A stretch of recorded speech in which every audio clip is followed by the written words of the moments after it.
When my children were a little younger, I would say the Lord's Prayer with them most nights before they went to sleep.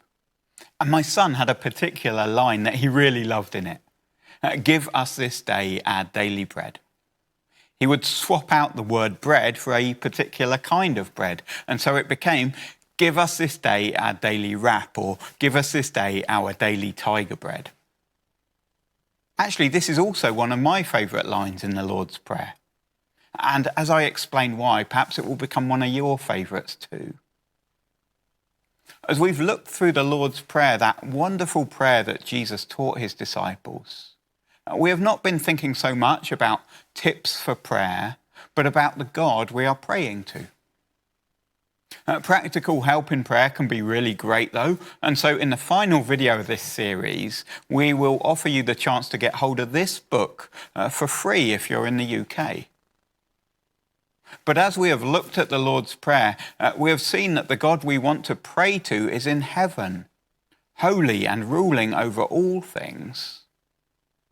And yet he can be approached as a father through his son, Jesus. We have seen that his name is holy. It shouldn't be misused. We should regard him highly, not ignore him or claim to know him and yet live as though he doesn't matter. And we have seen that he has a kingdom. And not only does he deserve to be the king, but wow, he is the best possible king we could be living for. Now, maybe you know all about God. You honour him, you respect him, you do your best to obey him.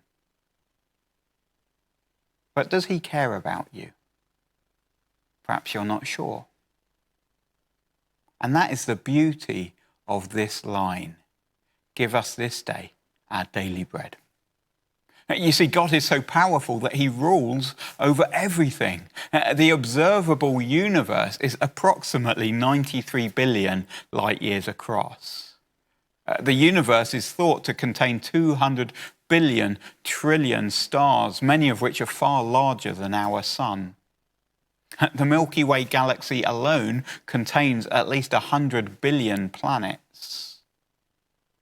And it is God's job to keep all of that going, to keep it running smoothly.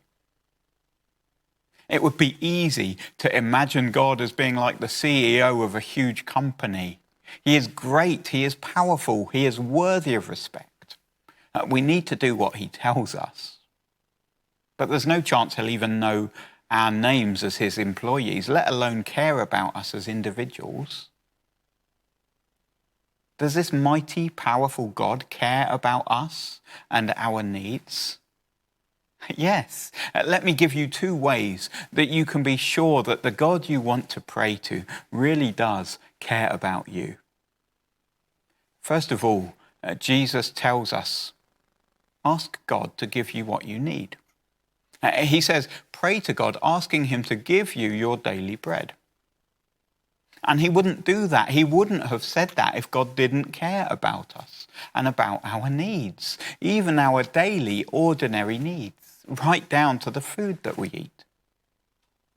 You know, Jesus, because of his unique relationship with God the Father, is perfectly placed to know whether God cares about us.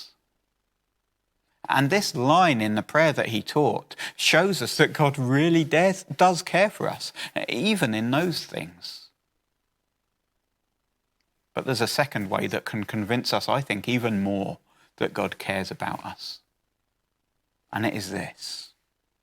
Jesus would not have come from the beauty and perfection of heaven down to this broken world if God didn't care about us. Because God the Father sent his son Jesus in order to bring us back to him so that we wouldn't be empty, starving for meaning, stuffing ourselves with all kinds of things to try and bring ourselves satisfaction.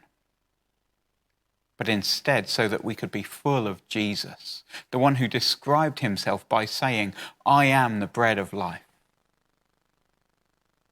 We have a need for daily bread. A need for food. And God meets that need. But we have a far greater need. And that is to know the God who made us. It is to be forgiven by the God that we have sinned against. It is to be welcomed into the family of the God who loves us. And for that need to be met, Jesus says, we need more than just ordinary bread. We need Jesus himself. We need him to come and live the perfect life that we have failed to live. A life of total love for his Father and of true giving love to those around him. And we need him to die, taking on himself the right consequences for our wrongdoing. And we need him to return to life again so that we can know he truly is who he claimed to be and that he really can do what he said he can. And he has done all of this. Why? Because God cares for us. Does the God that we can pray to care about you? Yes, he meets your needs day by day.